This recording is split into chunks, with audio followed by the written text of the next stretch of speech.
super soft and delicious, right? Cookies, those innocent little bites we once trusted to sweeten our day, are now turning into silent weapons. In just the past year, the FDA has logged over 120,000 food recalls nationwide, and now even the safe cookies sitting in your fast food bag are under fire. 2 major states have sounded the alarm, pulling tainted batches off shelves, yet millions may still be in circulation. How many families have already handed these cookies to their kids, never realizing they might be feeding them allergens, wood splinters, or mislabeled ingredients that could trigger a fatal reaction? How many elderly Americans looking for a small, affordable comfort unknowingly brought home a dessert that doubles as a death trap? And why do corporations stay silent until lawsuits force their hand? This is the Downturn Report, where the truth gets personal. Tonight we expose 6 famous fast food chains that you should never enjoy cookies. There, let's begin. Number 1, Chick-fil-A cookies. You don't expect a cookie to carry a secret. A cookie is supposed to be harmless, a sweet moment tucked into the day, as innocent as a child's laughter. But what if that cookie from Chick-fil-A, the chain draped in polite my pleasure smiles, was hiding something your body might not forgive? On August 22nd this year, the FDA confirmed that over 4,700 pounds of biscuit mix, the very same mix used in Chick-fil-A's kitchens, had to be yanked off shelves because it contained undeclared eggs. Eggs, one of the most common and dangerous allergens, slipped into food served daily to families across the South. And here's the part that twists the knife. The recall was actually in effect on August 10th, meaning for many long days, biscuits and cookies were still being served with an allergen time bomb baked inside. How do you measure those long days? In this case, it could be thousands of breakfasts handed to parents, kids, and seniors who thought they were safe. Egg allergy can trigger life-threatening reactions in less than 10 minutes. Breathing cut off, blood pressure crashing, ER visits ending in death for the unlucky few. Do you see how chilling that is? Imagine sitting in a booth, nibbling on a biscuit, unaware that a mislabeled mix could drop your child into anaphylaxis before the sweet tea even hits the table. Who carries the blame when the recall notice arrives 12 days late? Chick-fil-A for silence, or the FDA for crawling behind the curve? Or are we, the customers, left holding the bag while corporations play hot potato with our lives? And let's not ignore geography. This contaminated mix was distributed directly to Louisiana and North Carolina, 2 hubs with supply chains that stretch like spider webs across the Southeast. With Chick-fil-A operating over 3,000 restaurants, can anyone say with certainty that the danger stayed confined? Or was it baked into millions of meals while the company chose not to issue so much as a push notification? The red cow logo stayed smiling, the drive-through lines kept moving, and no one thought to warn the very people who built their empire. The working class, the elderly, and struggling families who keep choosing Chick-fil-A because it feels affordable, familiar, and safe. How safe is it when silence can kill? This is the cruel irony. Many of us know the food isn't perfect. We know industrial kitchens cut corners, and yet we line up anyway, telling ourselves, one more won't hurt, maybe it won't be me. Isn't that the psychological chokehold corporations rely on? That fatal shrug of resignation? For low-income Americans and retirees on fixed checks, the choice isn't between safe and unsafe food, but between food or no food at all. When safety becomes a luxury, what happens to those forced to gamble their health just to keep eating? That's not a choice, it's entrapment. And if the allergen controls failed here, in something as basic as biscuit flour, what's next? Could the next recall reveal peanuts slipped in by mistake, mold quietly spreading in a sealed bag, or traces of soy mislabeled until another family ends up in an ambulance? And if the FDA took nearly 2 weeks to notify the public this time, how much longer will we be left unprotected in the next scandal? It feels less like regulation and more like roulette, with our health as the ball spinning on the wheel. Do we really trust a system that only speaks when silence becomes impossible? The answer for some has been to shift loyalty. First Watch, for example, makes allergens clear on the menu, letting diners shape their meals safely. Local Roots Bakery in Mississippi hand labels each batch so there's no mystery. Even Bob's Red Mill, found in national supermarkets, produces a vegan cookie mix with no eggs, stripping the gamble out of a family treat. The contrast is striking. While others are bending over backward to regain trust, Chick-fil-A acted like nothing happened. So ask yourself, how many allergic reactions already happened but were never traced back to that safe biscuit? How many people collapsed without anyone realizing the true cause sat behind a red logo and a courteous smile? And most urgently, if silence was their choice this time, what kind of silence is waiting for us in the future? Number 2. Safeway cookies. A cookie should never be a loaded gun. You walk into Safeway, eyes scanning the bakery case, and there it is, a container marked oatmeal raisin. The label whispers comfort, grandma's kitchen, coffee on a rainy morning. A safe indulgence for 78-year-old Peggy Bryant of Duvall, Washington. But in April of 2023, that label became a lie, and the lie became lethal. Peggy took a bite, expecting oatmeal and raisins, but the cookie was actually peanut butter. Within an hour, her body collapsed into anaphylaxis, and she was gone. Imagine the cruel absurdity of it. 60 years of marriage, a lifetime of love and memories, cut short not by illness, not by accident, but by a cookie that couldn't even tell the truth about what it was. The FDA later confirmed the recall, an 18-count batch of supposed oatmeal raisin cookies sold between April 5th and April 17th, contaminated with undeclared peanut and soy allergens. But words like recall sound almost sterile, as though this were about defective batteries or mislabeled light bulbs. This wasn't technical, it was intimate. A woman trusted the clear plastic box in Safeway's bakery aisle, and that trust slaughtered her. The FDA acknowledged one serious adverse event, a phrase that reduces a human life, a grieving family, and the collapse of a community into bureaucratic jargon.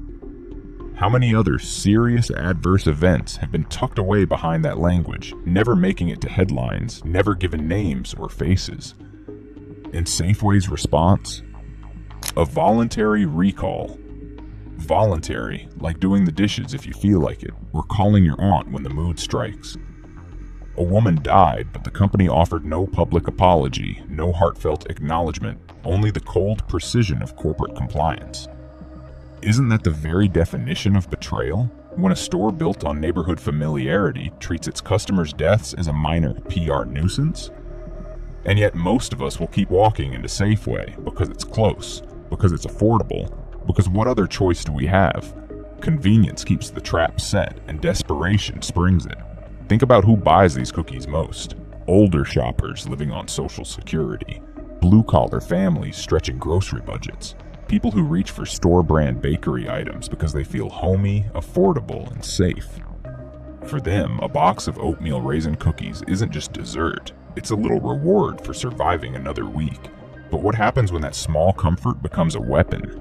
Peggy Bryant's death isn't just a tragedy, it's a warning flare. How many more unreported cases of hives, swelling, or ER visits have been brushed off as just allergies, never traced back to mislabeled store-bought treats?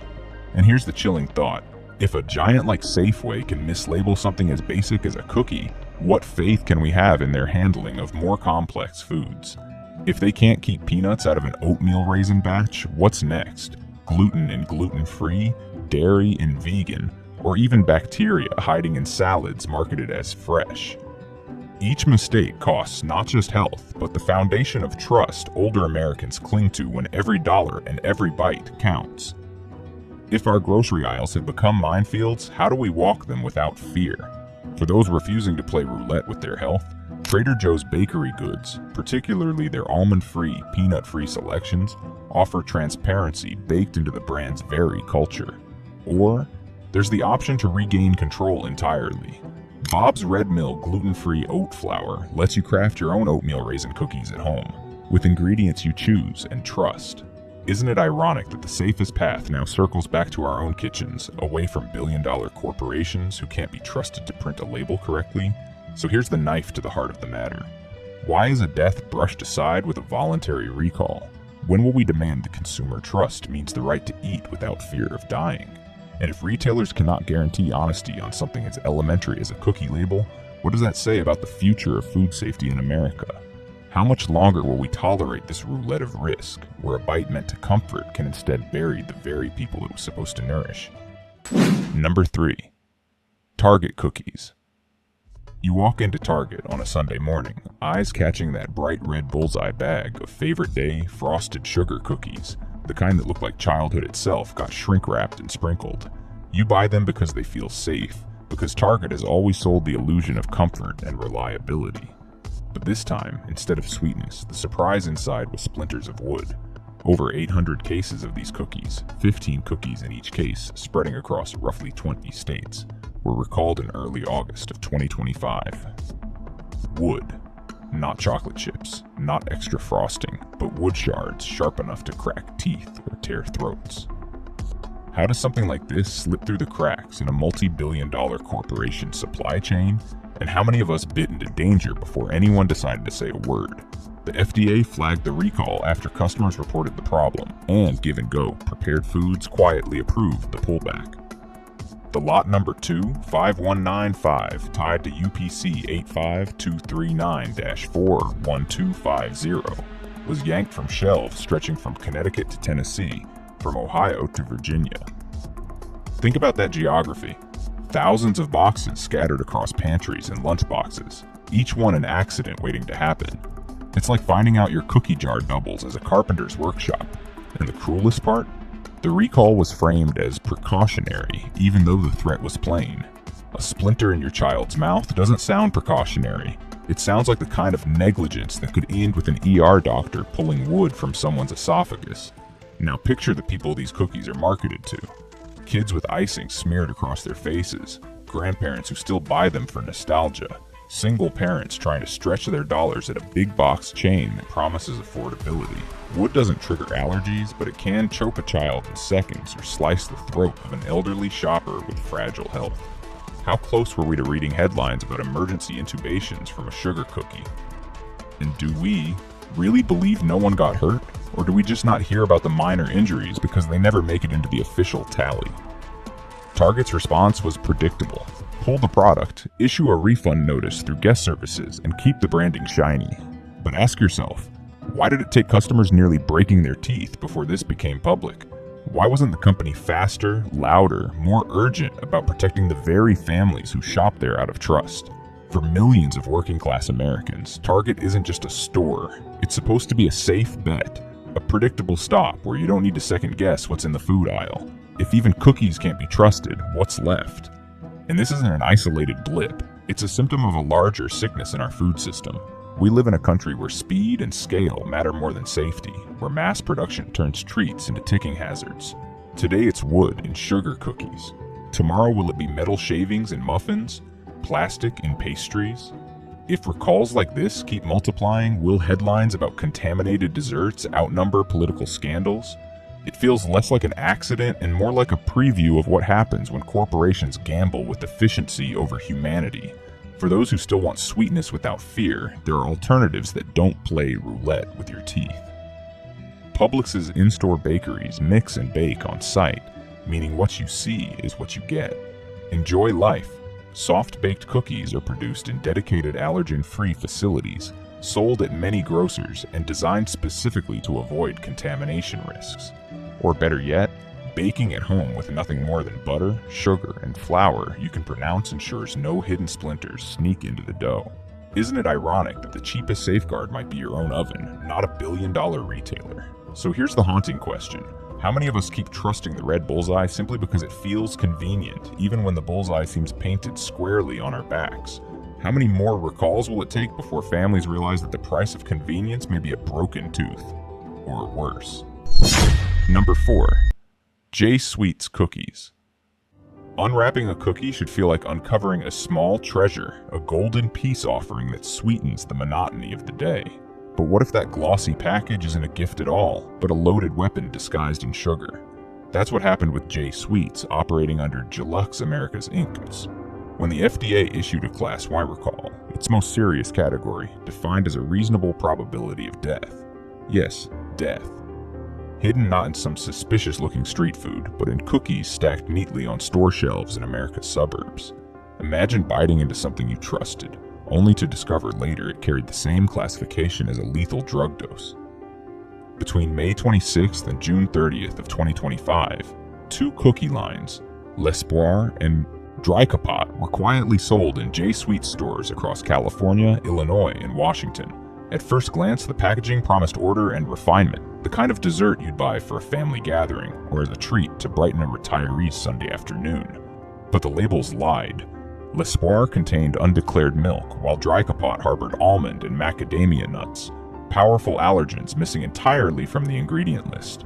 For people with sensitivities, these aren't minor oversights. They are invisible landmines that can close airways, crash blood pressure, or kill within minutes.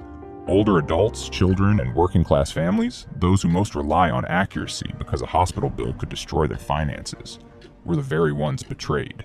The FDA wasted no time. They didn't call it a precaution, they called it what it was, a Class Y recall, the red siren of food safety. And yet by the time the notice reached the public, countless cookies had already been sold and consumed. No illnesses have been reported, but isn't that the most terrifying part? How many rashes, wheezing fits, or dizzy spells were brushed off as just a bad day, when in reality they may have been allergic reactions to mislabeled food? And how many were never linked because families didn't think to suspect the innocent cookie on the kitchen counter? J Sweets admitted the mistake came to light only during an internal audit. Bugs in their system, not bugs in the product.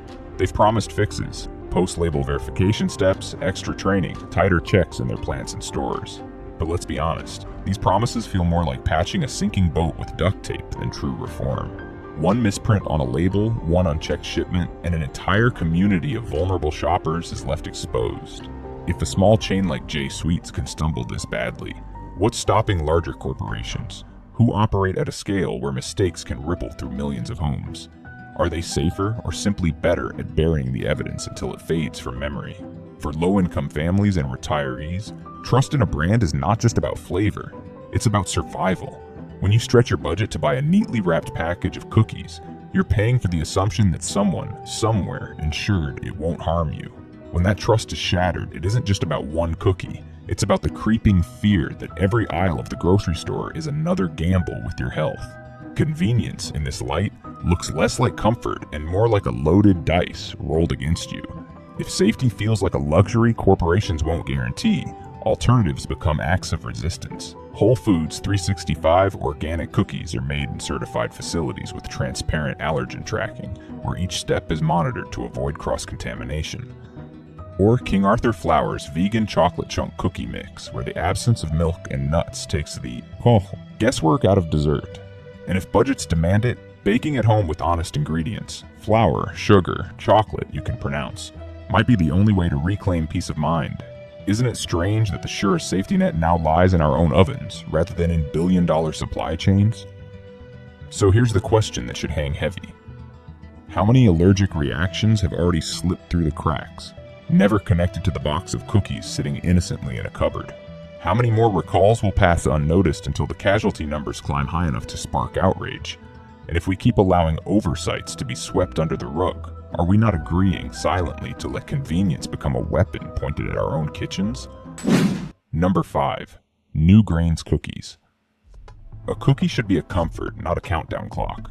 But in May of 2025, Newgrains gluten-free bakery shattered that illusion with a recall so severe it carried the FDA's scarlet stamp of Class 1, the level reserved for products with a reasonable probability of death.